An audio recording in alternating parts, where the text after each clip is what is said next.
afternoon, everybody, and good afternoon, Eric. Thank you. Thanks for being with us. So we're talking about the future of wearables, but I think we can't have a conversation with the co-founder of Fitbit without kind of thinking about the beginning of wearables in a sense, and how did we get to here? 10 years, March 2007, I think, to where Fitbit is now. How has that journey been? It's been quite the adventure. Not quite the adventure we expected. Just the whole global reach has been truly incredible. This is actually the third company my co-founder and I have done together. And our last company was a photo sharing website. This was back in the days of point and shoot cameras before cell phones, if people can remember back that far. And the hardest part about building this social network around photos at the time was not the social aspect, it was getting the things off the camera in the first place. And so when we first launched Fitbit about 10 years ago, when we were first pitching it, we said, hey, we're building a $100 activity tracker, step counter. And everyone's like, well, wait, don't I get those for free with my Happy Meal?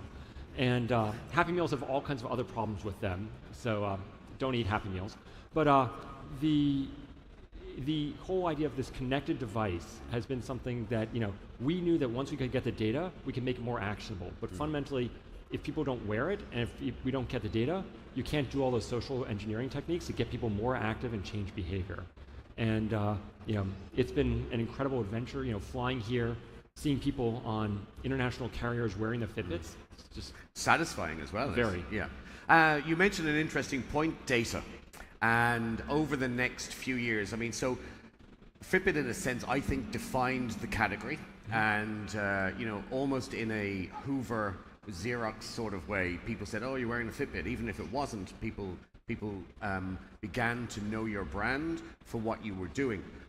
Zoom over the next 10 years, and you mentioned data. How likely is it that data will become almost the key focus of Fitbit over the next decade in what you're trying to achieve? Well, actually, I think data has actually been our key focus from the beginning.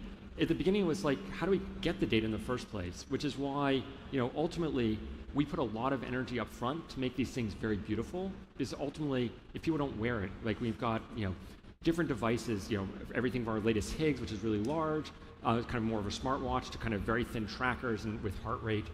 Yes, different people have different fashion. Like, you and I dress differently. My wife dresses even more differently than either of the two of us. And so being able to, customize it is really important. Just again, if you don't wear it, you don't get the data. I think we are now at the point where we have, 90 billion hours of activity data, 5.4 billion nights of sleep. Like, if you add this up and turn it into years, humans only came on the scene 7 million years ago. So this goes back 20 million years if you were to kind of line it all up. And so you start seeing really interesting insights to that. And that's in some ways, so again with Higgs, we recently announced the ability to do apnea detection and AFib, AFib detection, so kind of heart irregularities. And part of the reason we did that is we started seeing these trends in the data. We started seeing like, hey, we can start seeing things about our users. We should tell them about it. And actually help them become healthy rather than having them have it discovered on their own. And I think that's a really big change. It's going to be, how do we help people? So we've already rolled out coaching, but what's the next step beyond that? Okay, and the next step beyond that, do you think this data, an enormous amount of data that you have, incredibly useful, the potential for insights and actionable insights, undoubtedly there. Do you need the participation of medical professionals? Do you need clinics and doctors to be a part of the Fitbit future to make that data more actionable? You definitely do, and I think for two reasons. So first of all, just the whole research. So for example, on AFib, we're working with FitStar Georgetown. So Georgetown is one of the major research universities in the US, and kind of, they've got access to the patients and also a lot of the science, and we've got science as well, but just working with people who run clinical studies, so that's really important. But also fundamentally, if you look at Western medicine, it's all about, it's very focused on the doctor. And the doctor is somebody who is highly trained, but very expensive to train, and thus very expensive to deploy in the field. And you think about your doctor's visit, you go in, you spend 15 minutes with them once a year, if that, and they spend a lot of their time with their back to you, typing in data. And I think what's really interesting about Fitbit and other wearables is the ability to, first of all, ambiently collect data. But it's not necessarily all going to go to the doctor. And if you think about it, the first part of changing people's health is the individual. We all change our health. Then the next step is our family. Then there is kind of the coaching layer. Then there's nurses. Then there's doctors. And doctors are very good at dealing with acute things. Like, you're going to die right now, doctor's the right person to go to. But they're not necessarily great at dealing with massive data feeds, and they're not necessarily, and that's not what they're trained for, and that's not what we should be paying them for. And so the trick is, how do we have whether it be the AR, the Fitbit, or kind of various pieces up that chain of social engagement to say, hey, I've noticed something's wrong. Let me take care of you, and kind of figure out the right step in that chain to kind of jump in and do the intervention. That's what I think the real future is. Is it feasible that a Fitbit subscription from my doctor is part of my future? Yeah, so I could totally see a time frame, and again, I don't think we're talking about the year 2020, year 2050. This is like right around the corner.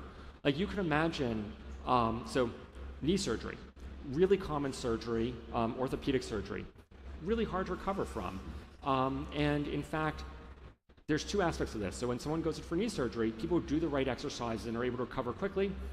They're fine, they're good for a very long time. People who are not adapting, they tend to get back to the hospital, and actually the cost of treatment is more expensive on the return than on the initial thing, because it's the complications. And that's both the cost of society, like we all pay for health care, and ultimately it's a cost on the individual because they're suffering bad health. And so you can imagine getting to the point of time where the doctor, rather than giving you, when you have your knee surgery, a mimeographed piece of paper, photocopied piece of paper, it says, here's some exercises. And then you have an expensive nurse calling up to say, did you do those exercises, or come into your home? You can imagine the doctor gives you, I'm going to pick Fitbit products because, well, that's what we do. But you can imagine the doctor gives you Fitbit coaching, which is basically starts you off on an easy set of exercises, figures out how you're doing. You tell it you're in pain or not. It checks your heart rate. It dynamically adjusts the coaching, and as you go, it kind of keeps going and takes you stepping.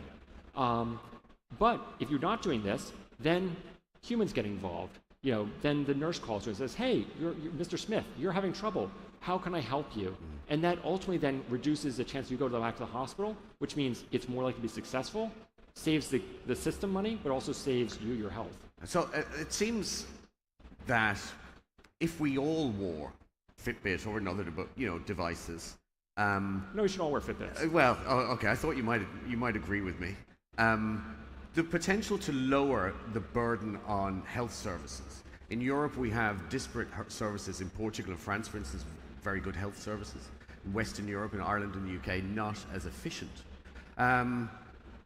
Surely there's an opportunity for Fitbit to work with health services, so we just leave the doctor behind. And what about the whole health service? Because your data, your actionable data for the analysis of even clinical outcomes must be invaluable to entire health systems. Yeah, so we actually, in the US, we're already working with a health system. So UHC is one of the largest insurers in the US. And they have a program called the Motion Program, where they will give you a tracker, Fitbit, and basically, if you meet certain metrics, an amount of exercise, a duration of exercise, and a frequency, like you have to spread throughout the day, they'll give you $5 a day, every day for a year. So that's $1,500. Imagine an insured couple, so that's $3,000. That's actually a sizable percentage of a family's net income. And I know these people. They're very nice people, but they're not doing this to be nice. They've done the actuarial math to say, if I can incentivize you to move more, ultimately in the US, people move insurers every 3 to 5 years. So ultimately, they're going to have to spend less money as an insurer, which, first of all, again, returns value to the user because they're being healthier. But it also returns value to society because we're spending less money. So that's something we're already doing. But there's other things around, diabetes. You look at a lot of the chronic diseases which have long-term impacts on, whether it be diabetes, heart disease, various types of mental illness. Motion is a great way of treating those. Like, we're giant bags of chemicals, and these are the biggest muscle groups in the entire body, which really drive a lot of the chemical reactions. And so motion, there've already been studies that show you can reduce and decrease diabetes just through activity. And you can actually kind of reduce the cost of drugs you're on, so that saves money. But it also just makes you healthier. As you mentioned, diabetes, which is a crisis illness in Europe, as is obesity. I think in Western Europe, 26% of children in Ireland certainly are now clinically obese.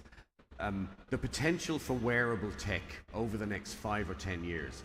I don't think technology as an industry can sidestep some blame, because if we give people the tools for a sedentary lifestyle, they're going to have a sedentary lifestyle and do a lot of this. So over the next 5 years, maybe not fixing or solving, but what about helping with the obesity and diabetes illness in general? How does Fitbit fit into that? Even starting with kids. What about good habits and even if it's gamification? Where do we start? So I think kids are very unique, just because I've got 2 young kids at home. Protecting their privacy and data is really important. And so that's something we are slowly going to be easing into, but we're not there yet. Okay. Just because making sure we've got the right controls. Like, there's things that I might want to do socially that I don't want to do for my kids, and that's really important. But, there's things like reminders to move, which we have, a feature we rolled out on Fitbits a while ago. So, I don't know if people in the audience are from Spain, probably one of the most active countries in Western Europe. People from the UK, not so much.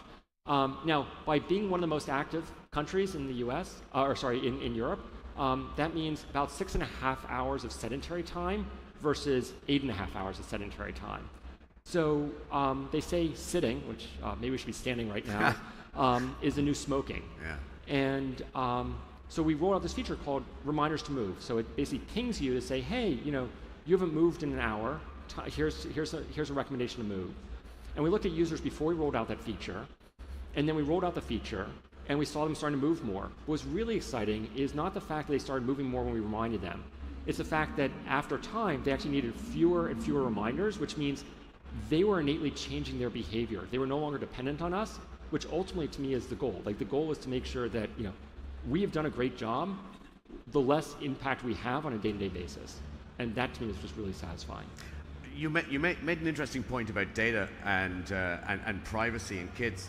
Over the next few years, and you mentioned a few minutes ago about insurers working with Fitbit and other manufacturers, do you think it's equitable over time that if you move more than me, that you pay less for your health insurance? Do you think that that's the way the market, in a way, might use your technology to deliver commercial benefit for them, even though ultimately perhaps encouraging us all to be fitter and healthier? So, I think that that's definitely one way that we really want to run an ethical business. I would actually say that more than that, just because, yes, if you move more, you're likely to cost less. Yeah. But really, the expensive people, the goal of the industry is actually to drive the expensive people to less expensive people. So I would actually argue that they're more likely to want to find the most expensive people to give the technology to. Because, if you can drive someone from a $10,000 a year diabetes drug to a $3,000 a year diabetes drug, they're still on a drug. That $7,000 cost saving is huge, and but you can do that. So, for example, if you don't sleep well, you are less like the diabetes drug is less likely to be effective. Well, we can detect REM sleep. We can detect apnea. Oh, you've got an apnea. Well, how about let's give you a forced air machine to kind of help you breathe better. Well, that makes the drug more effective, which means they've got to spend less money on further treatments. Driving the cost down whilst helping with the health. Which ultimately all society bears those costs. Over the next couple of years, as a company, do you think the data inputs that you'll get right now, hard activity, what about straps as the new apps almost for skin or sweat analysis and deriving information from that? Are we likely to see that starting to become part of our personal sort of holistic health picture? Yeah, so that's part of the reason some of the stuff's going to be built by Fitbit, and part of the reason we have a nice new open SDK is to allow people to write apps to use the sensors for things we haven't even thought of. With the new Ionic, that's when you launch. Yes. So with the new Ionic, on the new version of Fitbit OS, you can actually build your own things using the sensors. And so some of the stuff we're going to build, and some of the stuff you can imagine healthcare systems or individuals building to kind of drive healthcare improvement. Well, that sounds incredibly powerful, though, and the potential for partners to be part of that. The actionable data, which I always find very, very, very interesting to read about. people being saved almost. And you hear these stories. Is that true? Have you come across people who say, Fitbit, it made me call my doctor called me, I did something that helped me out of trouble? So in the early days of Fitbit, we got, hey, I lost weight, I, was fighting diabetes, it got me to walk more, it got me more fit. We had one woman who she, was about 70 years old, and she got her Fitbit, and she walked 2,000 steps. She got a badge. She's like, that's cool. 3,000 steps, got a badge. 5,000 steps, 10,000 steps, 20,000 steps. She walked 20,000 steps every day for 6 months just for the badges. But then as we rolled out the Pure Pulse, when we first started working on that, everyone said, hey, I can do a chest strap for running. Why do I care about all-day heart rate? And it turns out if you don't know it about yourself, you don't care. And we now get emails on a daily basis. There's one that stood out where this woman was, actually I think it was a guy who was driving home from work one day, and he looked down at his Fitbit. He was feeling lightheaded, looked down at his Fitbit, said 140 beats per minute. Drove for a little longer, said 150 beats per minute, and was still feeling nauseous, so drove to the hospital. And doctor said, an hour later, you would have been dead. But he discovered this on his own. Like, yes, we helped, and I think then the future is, how can Fitbit be more proactive? And we're not necessarily going to diagnose, we're going to say, go to see a doctor, which is, again, collaborating with the Or even, as we said a few minutes ago, maybe the doctor is part of the picture, and the doctor gets the page, the beep or whatever, and delivers the notification. Is there anything, it's obvious that Fitbit is changing from being, 5 years ago, we all thought of a fitness tracker, fitness business. It seems your emphasis, and even you use the word health more and more, Fitbit is really becoming a health centric or focused company. So I think, health means different things for different people. When I was 15, health meant was I running, a 5K race in 18 minutes versus 15 minutes versus 13 minutes. At 40, health is starting to mean something different. And to my father at 70, health means something even more different. If you look at a plane, thousands of sensors on a plane. If you look at a car, hundreds of sensors on a car. The human body is actually a lot more complex than either of those. There's no sensors on it. We don't know when something's going on. And so, that's something where I think that we can play a role. And with mental health, Fitbit's role in mental health over the next, say, few years? So, I think there's all kinds of different ways that we can play a role. So there's studies that show if you ask someone every day, do you have something you're grateful for? They are actually much more likely to be happy as a result. You don't actually, nothing's changed in their life, but they are reflecting on what they have to be grateful for, and they think about it. Well, that's a simple app on an Ionic. Are you happy? What are you happy about? You can do that, which then drives things. So that's kind of one aspect.